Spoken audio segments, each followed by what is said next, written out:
Nice to meet you. I'm Elyza. This is Elyza. I lost count. I don't know which episode this is. 13. Definitely. So, thank you guys for joining. Elyza, who are you? Elyza. This is Elyza. Are you an artist? I make art. You make art? What kind of art do you make? I make music. I do whatever feels fun. I make digital art. I make music. I do things. How long have you been doing that? I don't know. You don't know? All the time. All the time? All the time. For as long as you can remember? Yeah. Yeah? I guess so, yeah. You didn't have like a... Like, did you like doodle or stuff when you were a kid? Yeah, I think everyone did though, right? Yeah. Yeah. I mean, when did you start making music? Well,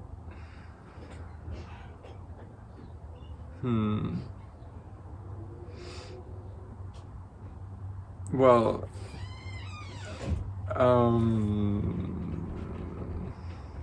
don't know. You don't know?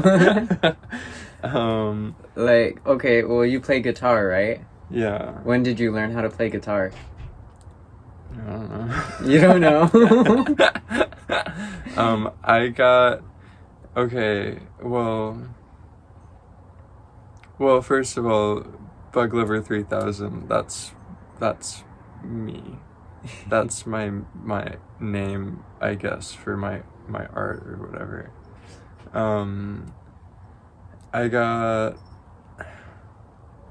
I guess my earliest memory of playing music is like my grandmother had this piano at her house, and I would just always play it like whenever I was there. I would just sit for hours and just play around for fun. I don't know. It was always just, it felt nice. Hell yeah. Well, how did you learn guitar? Like, are you self-taught? Yeah, there was this like metrosexual worship leader at my parents' church who told me that he wasn't gay, but if he were, his choice would be Adam Levine. Which is crazy. Like, why Adam Levine? Okay. But I took like one guitar lesson with him, and he taught me like basic chords, and then I don't know, I think he moved to a different state like directly after that, like very suddenly, and then I just kind of taught myself after that. I was probably like 10 or 11. Yeah, I had a band when I was like 5, where I played the drums with my brother and my cousin. Dang. Yeah. So it really has been as long as you've been alive. Yeah. That's cool as hell. Yeah. Your first band, you were 5. What about your second band? I guess I didn't have a second band until high school. Yeah. The first band, we were called the Skulls. That's so badass. And we played one show. It was like kind of like a distant uncle, like in his backyard, and I don't know how he had like a bunch of people show up. It was like 200 people or something. What? Yeah, I don't know. Wait, not when you were 5. Yeah. When you were 5? Yeah. Yeah.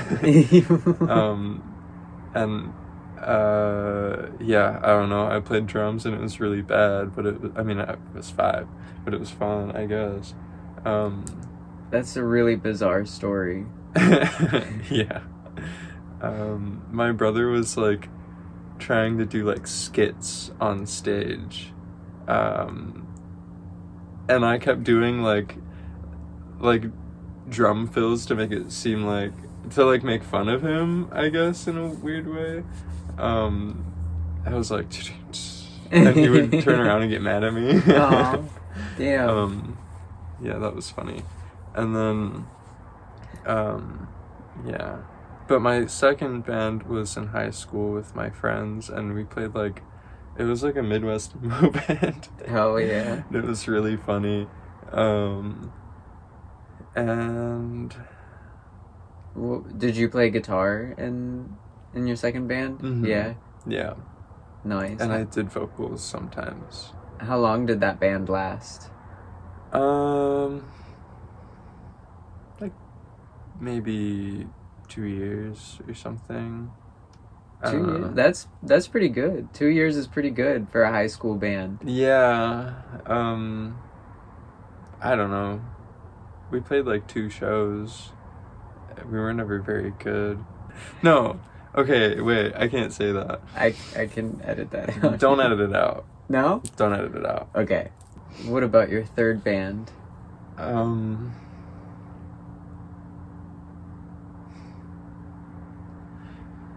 Well, after that band, I started making solo music. Mm. And then I guess my third band,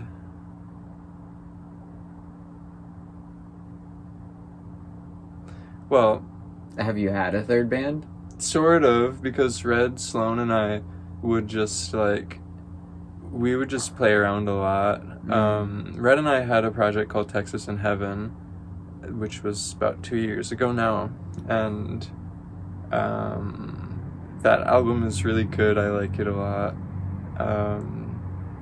We kind of, okay, it was all made in a day. It's like 5 songs or maybe 4. It's like a really short EP, but I think it was like, I think I might have gotten fired from my job that day. And it was right after leaving.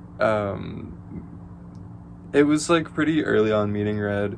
It was like right when I got out of a really, really bad abusive relationship, and I was living at Red's house kind of, and everything was really weird. But I think I got fired from my job, and then I went home and I started making like it was like kind of just like noise rock, and then there's a really cool like sludge metal song at the end. I was just angry, and I don't know. And you made it all in one day? Mm-hmm. 5 songs in one day? Mm-hmm. And you like recorded it and everything? Yeah. Was it like all from scratch, like just jamming and putting stuff together? Mm-hmm. That's really impressive. It was fun. It's the only time anything has come out like that quickly and naturally and like felt really good. I can relate to that. I mean, my own like favorite poetry that I've written, I wrote like a 20-page book of poetry in one night, and that was like, I was in a very heightened emotional state, and I was very, I guess, confused about things or uncertain about things. And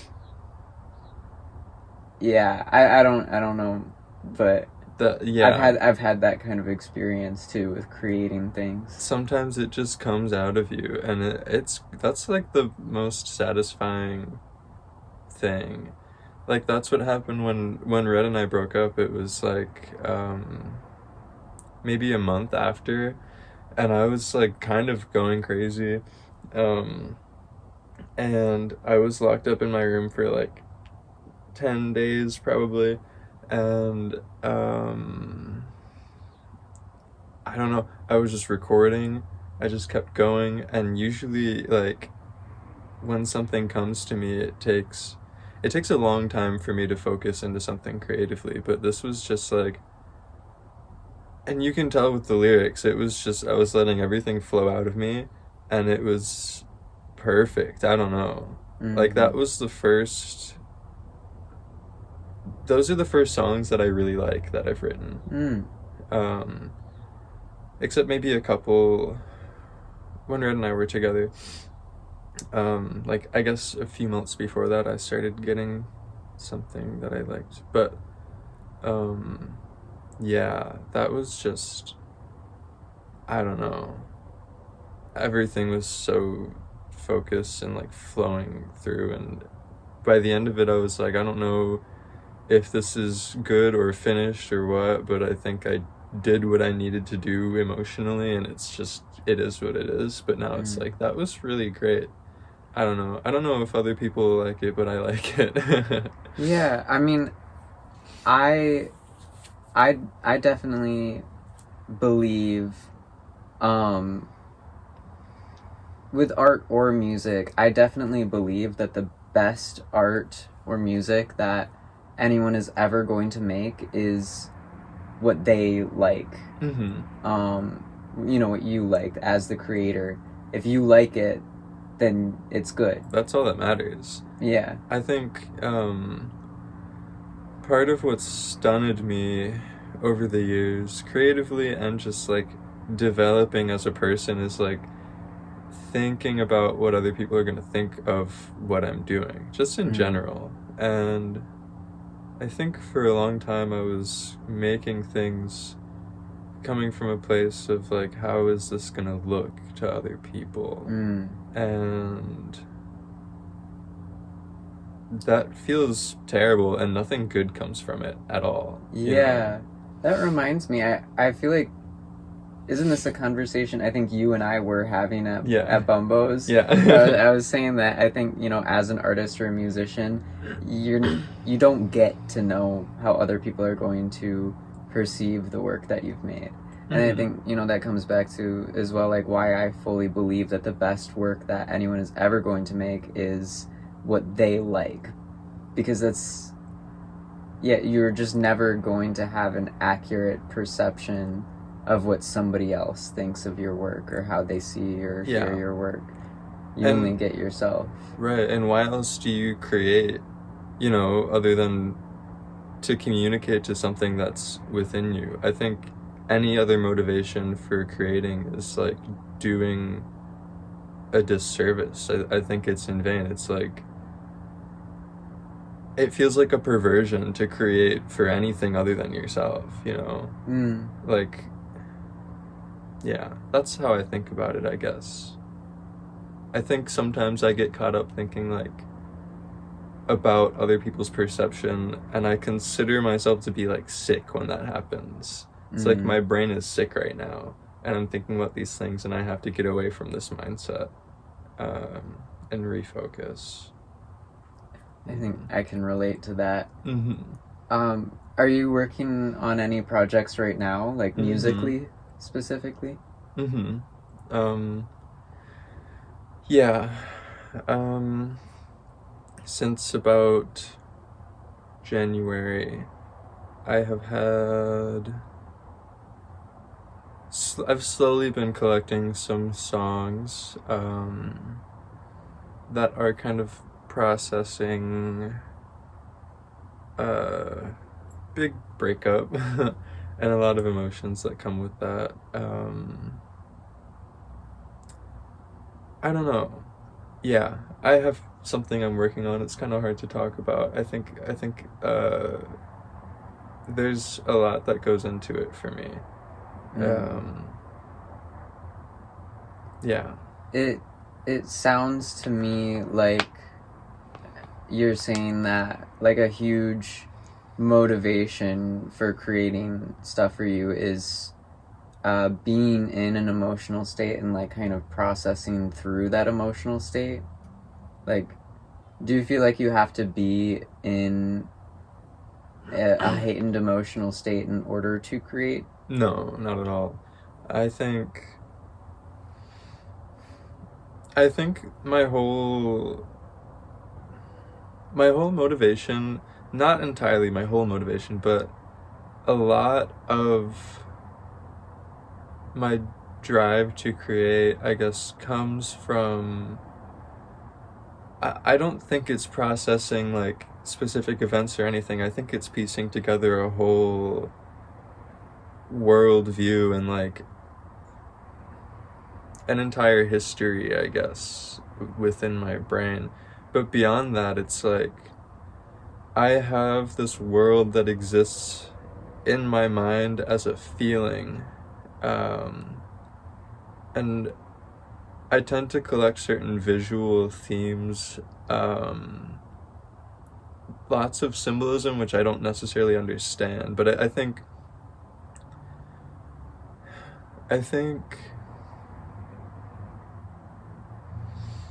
the emotions, the heightened emotion, it is feeding something larger that exists within me already, and creating, I'm kind of communicating to that and trying to put it into something tangible. That's how I feel. Hell yeah. Yeah.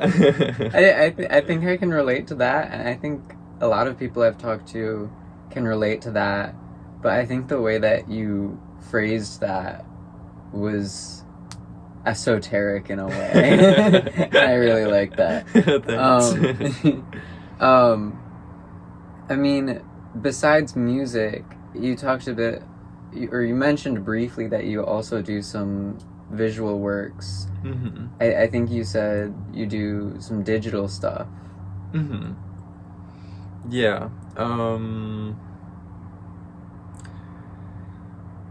That's hard to... Okay. Yeah.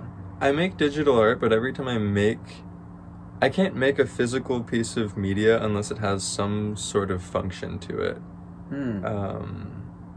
So I practice digital art, and sometimes... I currently have a secret Instagram page that I don't, like, want anyone to see, where I just post, like, my practice, because it is nice to have it all organized in one spot, I think. But I've made some flyers that I like. I've made a website that is... I really love my website. It's like, it feels like a home to me. I like put my website up on my... You can't see, but I have 3 CRTs back here, and I sit in my room and just have my website up, and it like helps me think. But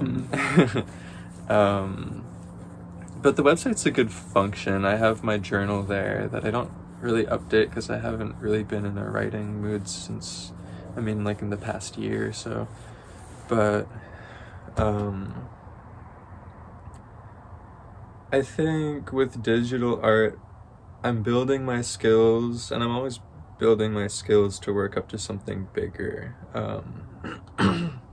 My website, I have this philosophical idea that's existed in my mind for a while around, like,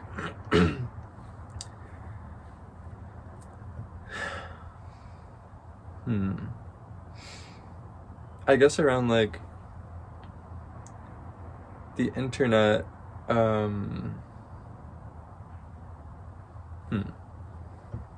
know one way that you... Because I know what idea you're talking about. Yeah, we've talked about this. it. Yeah. I don't think you've actually given anything away yet. Mm-hmm. But I remember one way that you put it to me was this idea of, like, reclaiming the internet. Yeah, in a sense. I think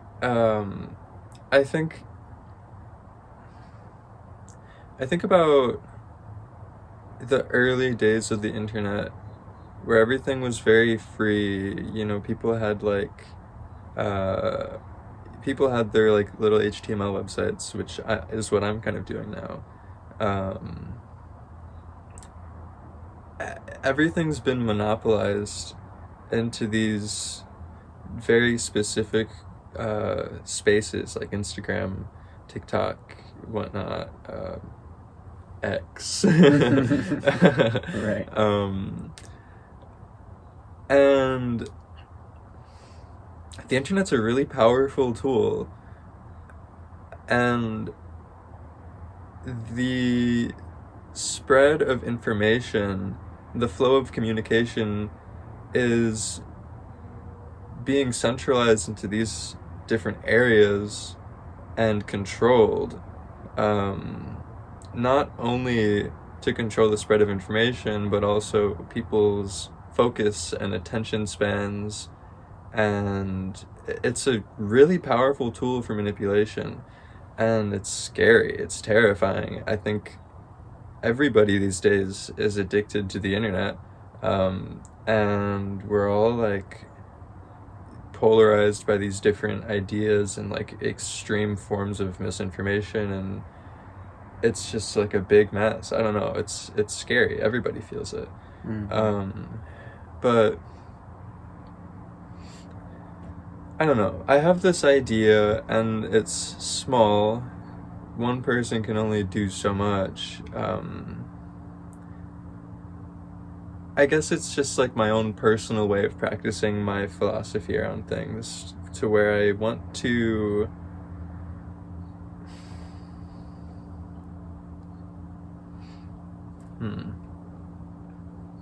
I don't know. I guess all I'm trying to do is use this tool and practice it, like practice using it as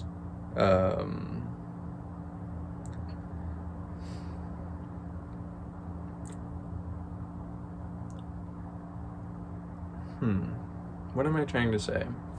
I think we have the tools, and a lot of people don't know how to use them. I think by learning HTML, which I actually have a really big document on the basics of HTML for anyone that wants to learn how to make a website. I have to link that somewhere. Yeah. Because I think when I was learning HTML, it took me like, I was locked up in my room for like 70 hours, like over a whole week. And it's because like people don't know what they're talking about online, and they'll tell you like so many different things, and there's a lot of different methods for things, I guess. I don't know. I made a document that simplifies it. I think I did a good job. Wait, you made this document? Yeah. You made a document teaching other people the basics of building their own HTML website. Yeah, I don't think anyone's used it yet. That's fucking incredible. Thanks. That definitely needs to be shared. And I didn't want to like interrupt you earlier or like jump in too soon, but I think what I'm hearing, and also drawing from like our previous conversations about this idea that you've had, and my understanding of it is maybe trying to connect more authentically with people over the internet. Yeah. And I think of, ways that I can really relate to that, of like, a lot of my art has literal pornographic images in it, and literal like medical gore and just regular gore images in it, and that is most of my art. It has that in it, and a lot of it has been taken down from Instagram. I mean, I made an Instagram post once with the word sex in the caption, and that was taken down. Whoa. Yeah. And for me, that was just so incredibly discouraging, because it was like, I know that I have friends who follow me on Instagram who want to see my art. Like, my friends have told me, like, we love to see your art, we want to see it. Right. And they all, gather on Instagram, and I'm not allowed to put my art up on Instagram. And so it felt, just very discouraging, and like, oh, this isn't really an authentic space. This is like going to work and having like a dress code or a uniform, and having to keep up a certain image in order to be included. And I do think that censorship with the internet has, because not even like censorship, like I don't agree with censorship. I agree with moderation in any kind of group setting. I think even one-on-one, that's just conflict resolution. And when it turns into a group, then it's moderation, and I think obviously that's valuable.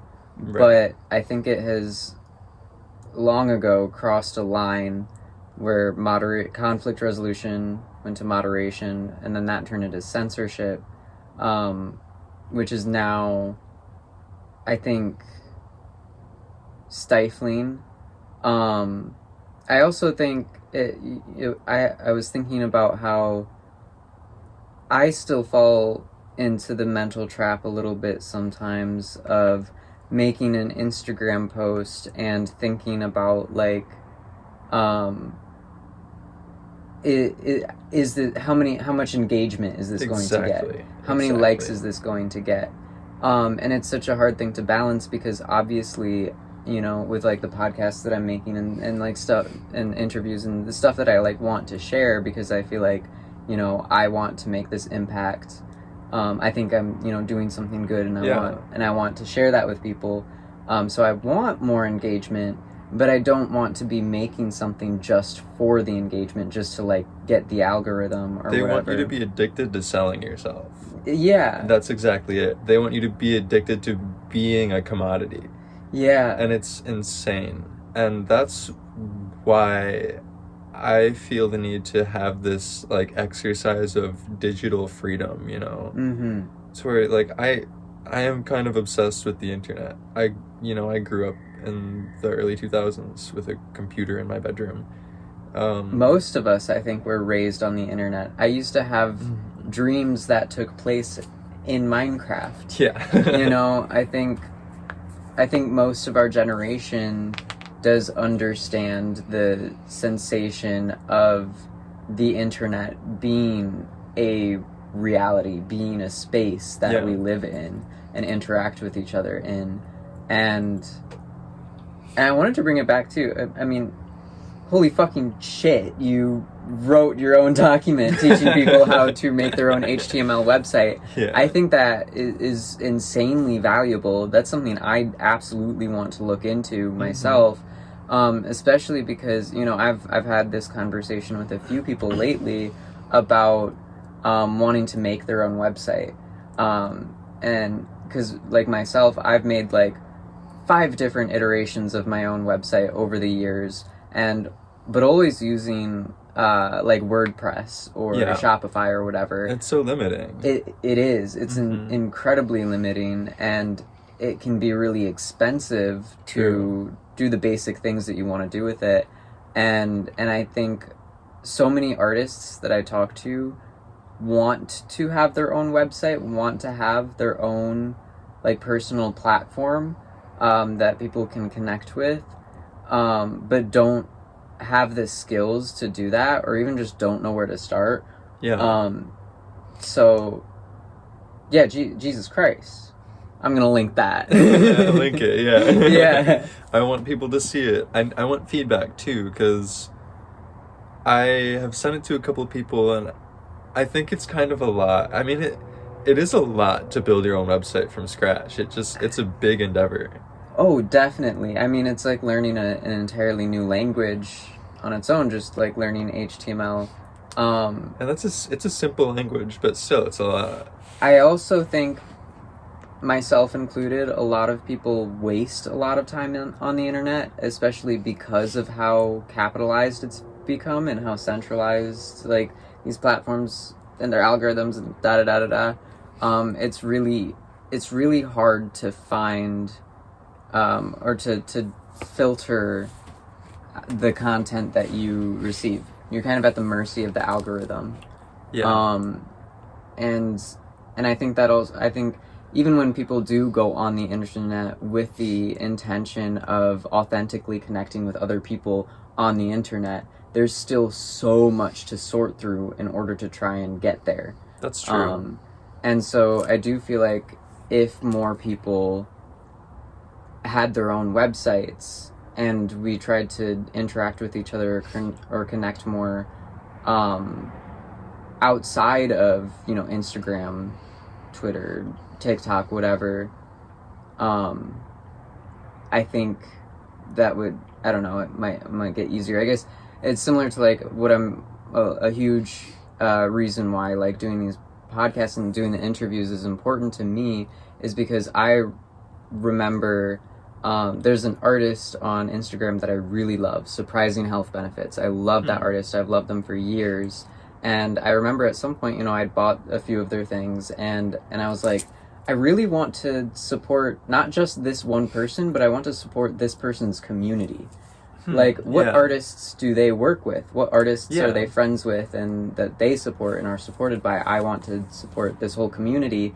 And I remember, like, scouring their Instagram and, like, going through their followers and stuff. And I was like, I don't know who your community is. Yeah. I literally can't figure it out. Like, I'm digging and I can't figure it out. Yeah. And so that's a huge thing for me is, like, how can we connect more authentically using this incredibly powerful tool of communication that we have.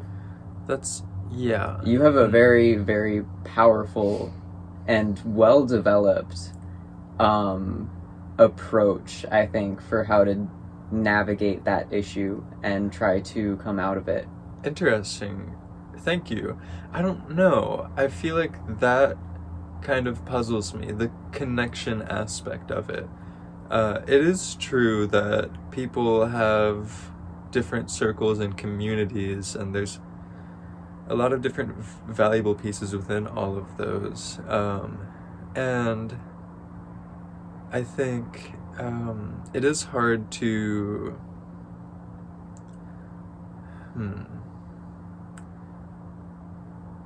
I guess I have, like...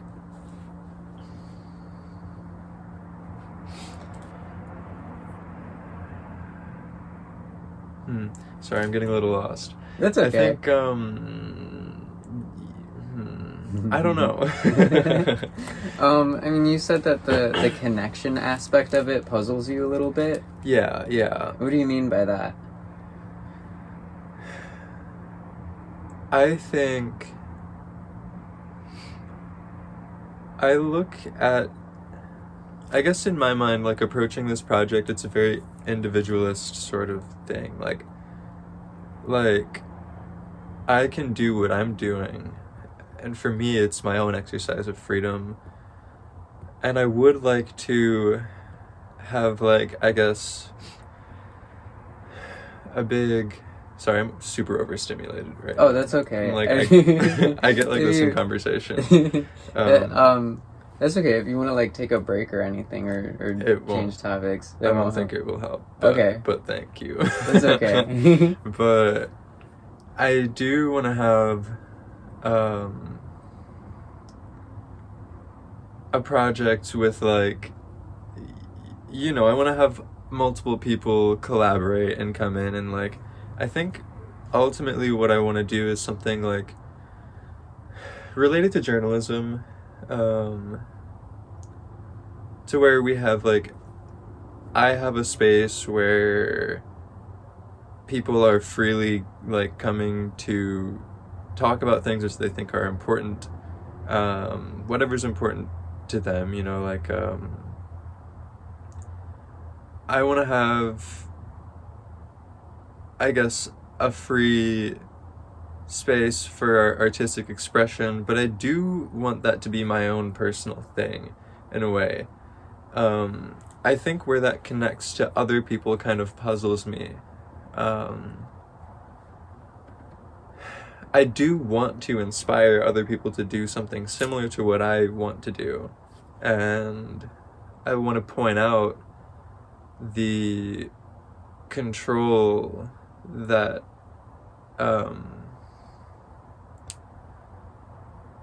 the control that's, like, over the internet and whatnot right now, and I want to highlight the importance of, like, using this as a tool for communication. But I guess connecting to other people with that, it's kind of where I'm like, how do you do that?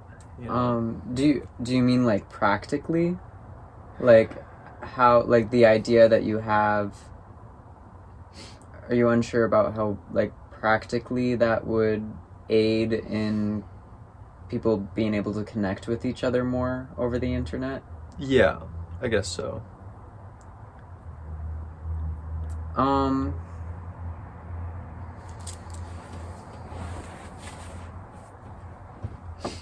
maybe we'll both have to think about that more.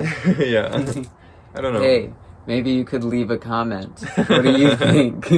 Let's like connect. And subscribe. Click the bell for notifications. Yeah, I don't know. Now I'm about to like get lost in thought because that is like, I don't know. It's something so difficult. I think with, how I think there is a major difference in what it is like to connect with another person over the internet versus what it is like to connect with another person in real life. Yeah. Face to face. But I also believe that the internet is I believe that the way that people connect with each other over the internet, even these things that people call like parasocial relationships, which I feel a bit negatively about, but at the same time, I feel like that holds just as much importance in a way to the way that people connect face to face, just because of how prevalent it has become. I see it as something that we are long past like erasing, or doing away with, and For like, sure. yeah, we should all get back to face more, but none of us are going to get rid of the fact that so many people connect with so many people through the internet. Yeah. So I think the question is, maybe we don't fully understand it right now, like how exactly individuals are connecting with each other over the internet. Even something like me clicking on a reel on Instagram and like skimming the comments. In a way, I'm still an individual connecting with another individual who left that comment, and that individual who left that comment. Yeah. But it is such a different connection. Yeah. I mean, it's even different from looking at overhearing someone in the grocery store. Like, it's similar, but still different in a way, I think. Yeah, I think... All that to say, maybe we don't fully understand it right now, but I think recognizing the power that we have over it, or the power that we have to intentionally move through it, I think is really important. Yeah, I think... I don't know. I think primarily connection obviously should be in person. I think the internet is something we have to be very intentional with everything we do. And that's how they get us right now. It becomes compulsive. And it's kind of like these really quick, compulsive connections with people, it's obviously not very healthy, but at the same time, there is something to gain from it. I think generally, I look at the internet as a tool for inspiring one another. And that's the main connection that I look for, and that I think has the most value coming from the internet, is like that, it's media, it's inspiration. That's what I get from it, I suppose. Yeah. I mean, yeah, it's a tool of communication for sure. And yeah, it's important to be intentional. Yeah, I guess it's kind of multifaceted. I don't know. It is very, very multifaceted. Yeah, no, probably. I think we should both just think about that more. Yeah. But that's definitely something I'd like to revisit. I mean, I say with every single person that I interview, like, I definitely want to interview you again sometime down the line and like see how especially the things that we've like, you know, that we're talking about now, see how that's developed further on. Yeah. I think every time we talk, there's like lots of really good ideas that come out. Yeah, and yeah, every time we talk about things, it gets clearer. Yeah. Yeah. Definitely. But anyway, yeah, that was a solid conversation about like the digital stuff. And I think it was interesting too how you were mentioning that like any kind of like visual art that you make has to be functional in some way. Yeah. That does seem to speak to like how intentional you're trying to be with things. Yeah, I guess so. So you've made like some posters and stuff in your website.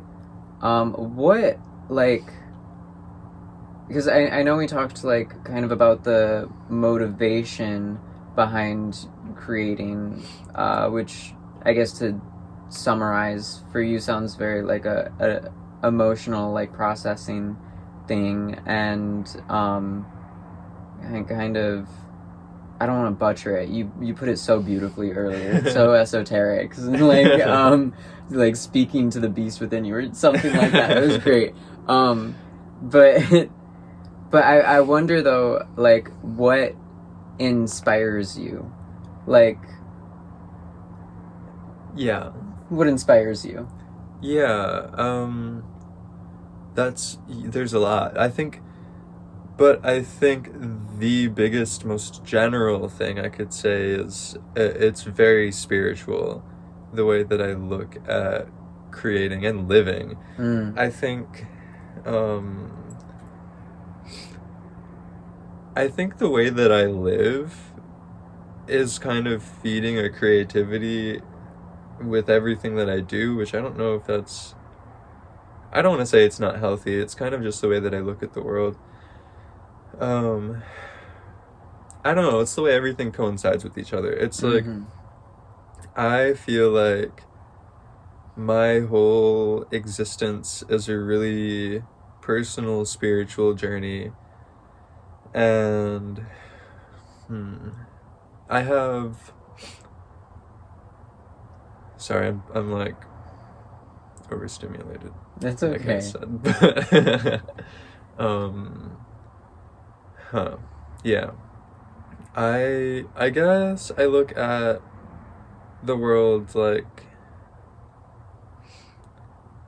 okay, I have this vision that I return to of a really big hill, a really wide open plain, and there's a big hill, and there's two big eyes in the sky that are sometimes there and they're sometimes not. There's water that's sometimes there.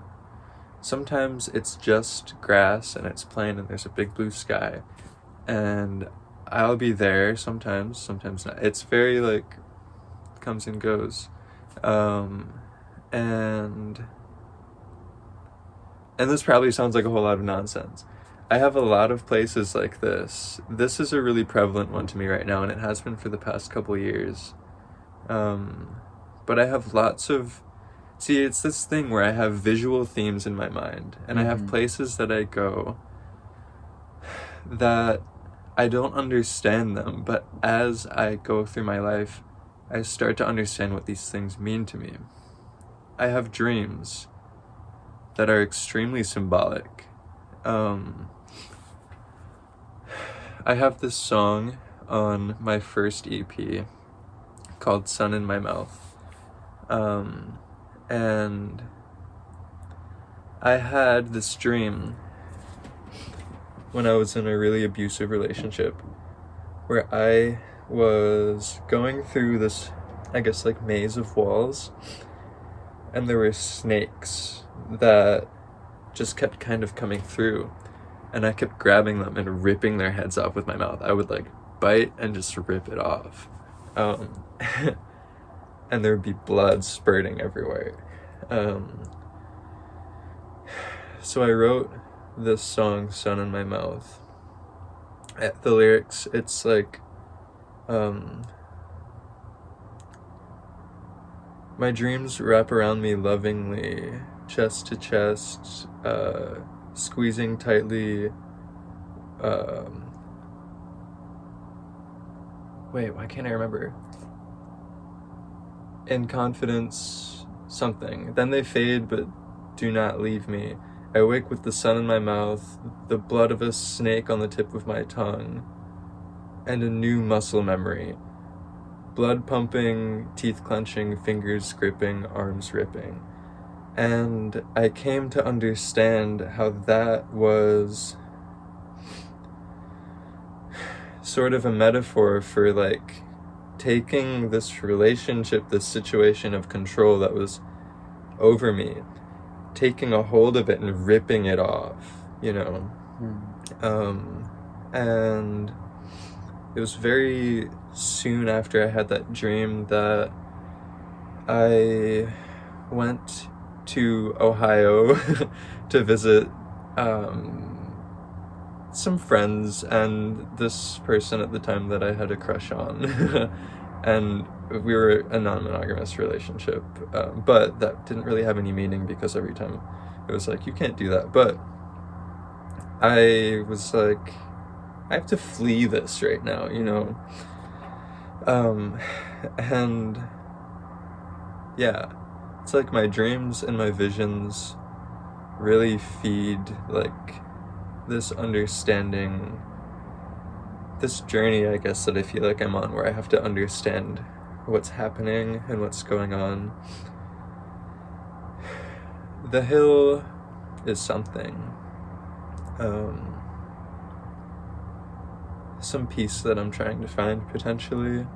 I had another one recently about 3 boys.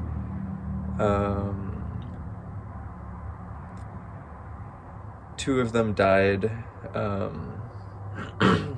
There was a middle child that I almost don't want to give it away. It's still very personal to me.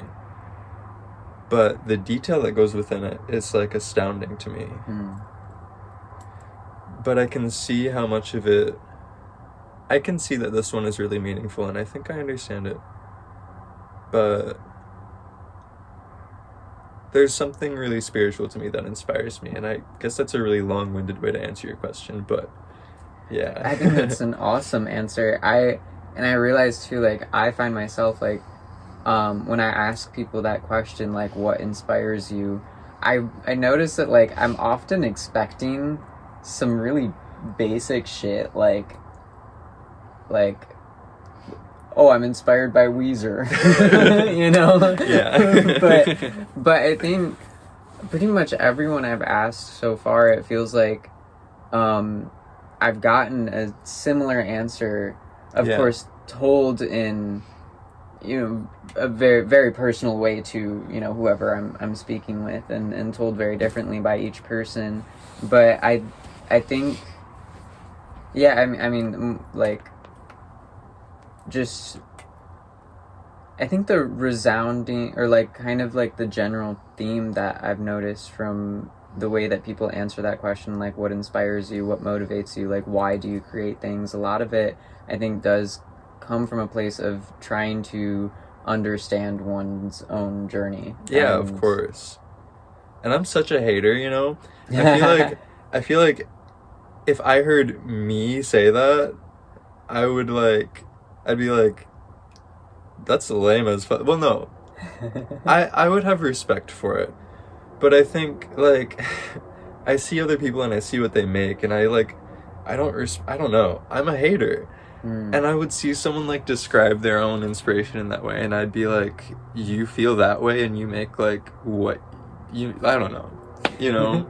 But it's like, yeah, everybody's doing their own thing and they're figuring themselves out, and this might be, I may be diverging from the point a little bit with this, but it's you just reminded me of this thought that I had recently that I feel like applies, which is, I feel like I'm starting to notice in a lot of my social interactions and relationships that I have, that it feels like kind of the core trigger of conflict, and I don't think this is necessarily like universal, like all conflict. I think this is just something I'm noticing in like friends that I have in like recent interactions. Just one thing that's been popping up as far as conflict goes is that a lot of it seems to be at its core triggered by one person.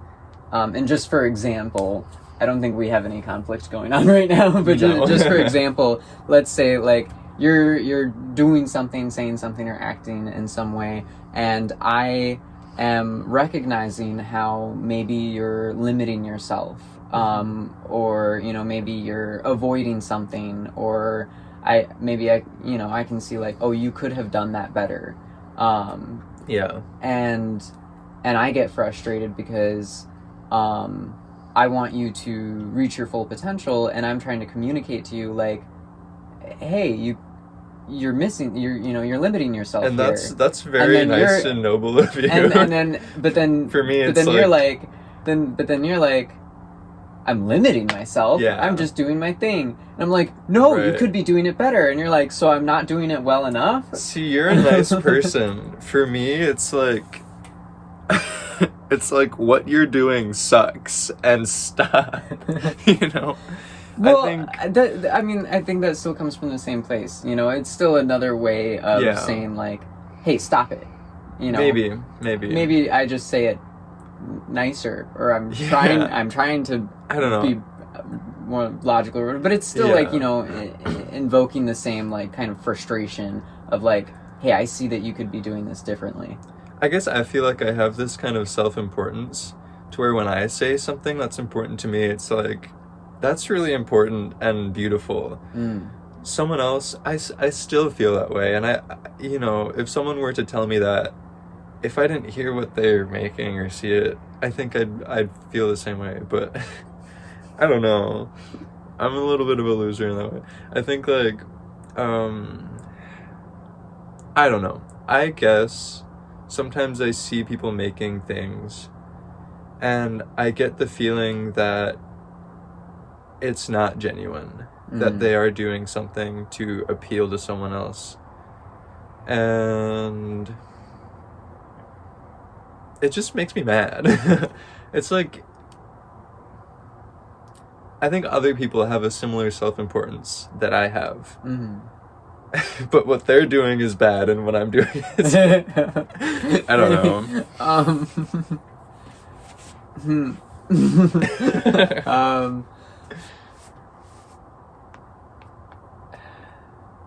It's a funny thing to say. Do you feel like that's something you need to work on in yourself? Probably, yeah. I think so. I don't know. I think there is something real within it to where I think people create from, like, out of a place that's not genuine. I wonder, too, I mean, because I think, I feel like I've struggled with, like, similar, frustration with other people and stuff that other people make at times. But I think for me, because one of my goals in life is to like work through everything that makes me upset. Not necessarily to like never be sad or anything, but just like to understand fully why is this upsetting me. And I think I've just started to notice that like as I come to understand better like why does something upset me, it upsets me less and less. And so for me with like working through that, I try to remind myself sometimes that like in my own experience I've had to struggle with, did I make this for myself or did I make it for someone else? Am I trying to impress someone with this? But I also think too, like, I still have some sense of being authentic even when I'm trying to impress someone. Like, I think there's still authenticity in that. It's a part of connecting with other people, which, maybe is more human, maybe is more pretentious, but, like, it is still part of the experience, I think. You know? Yeah. So I don't know. I guess so. Yeah. Yeah. Like, of course I want people to think I'm cool. I can understand that other people would also want people to think they're cool. Yeah. That's okay. You can do that. I hope eventually none of us feel the need to do that, though. Right. Yeah, that's true. I don't know. I need to be less of a hater. Definitely. I think, like, I don't think I'm working towards, like, having more understanding towards people, and I should be, you know? So I was gonna say that I'm working towards that, but I don't think I am. I think I let myself be a hater all the time.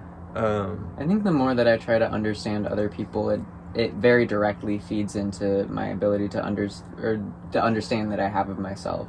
I think that's a huge intention that I have around doing these interviews, and also something that I have been learning a lot through doing these interviews is that, like, people can relate to each other, I think, so much more than we realize. I mean, even for me, just in this conversation, you are describing things in a very, like, unique way, but I'm noticing that, like, oh, holy shit, there's been these recurring themes in the way that people are answering the questions that I ask in my interviews, even though everybody's answering them so differently. Anyway, I think we're all, like, way more similar than we realize. Yeah. I think that's really cool. Like, I think everybody kind of, not that everyone feels the same things, but I think, like, there's a lot of, you know, we all experience the same things, and there's similar themes, and we're all going through all of it. And we're very connected through all of that without even realizing it. You know, we all feel the things that are happening.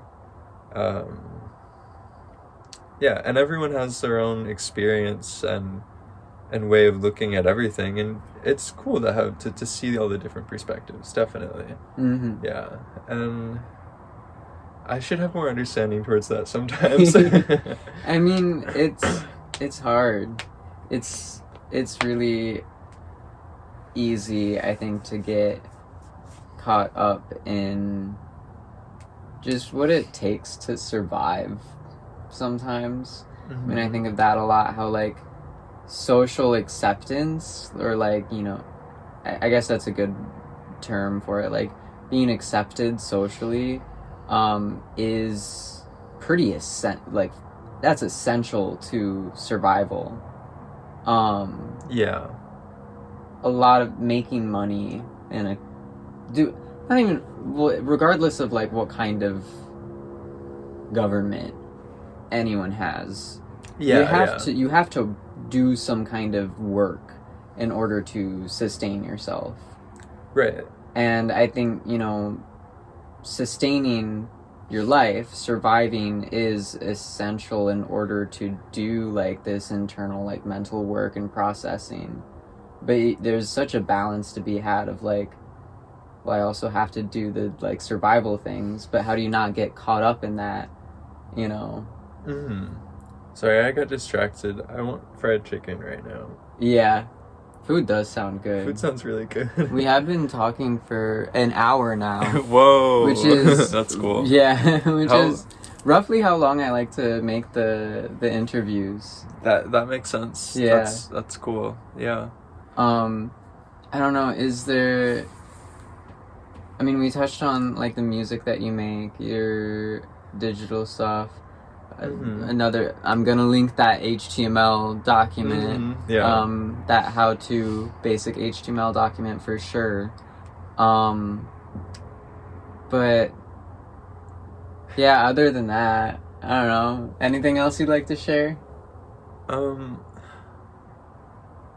Probably. What else is important?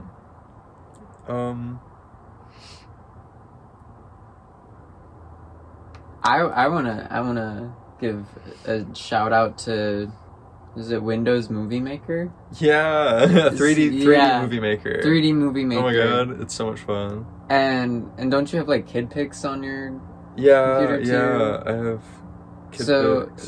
those are other ways in which you're very creative and you're creating things, and it's very playful. Oh, I get so obsessed with like old operating systems, and I do like virtual machines in my computer to like play with all the old.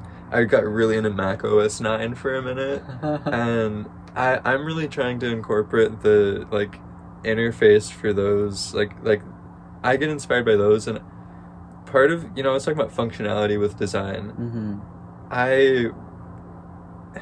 This is another tangent. Mac OS 9, okay, not just OS 9, but like operating systems, it's such a nice form of like functionality with design. And early operating systems, like OS 9, it's so pretty and so fun, and there's lots of like little gags hidden in there with like, they had fun with it, Operating systems now are so boring, and they put like ads in your face. I don't know.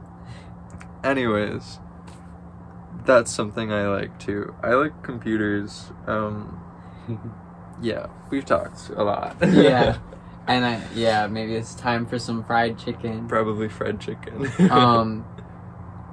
If anyone watching this is hungry, I hope you have some fried chicken. Sometime eventually, or whatever else you want or have available right now. Get Amish dairy. Everyone get Amish dairy. It's delicious and it's good for you. Yes. And nutrition is very good. It's about, you need nutrition in order to survive. That's a little overblown. I don't think you need all that. All right. Well, thank you. Comment your thoughts below. All right. See you next time. Bye. Elyza, Buglvr3000. Thank you, everyone.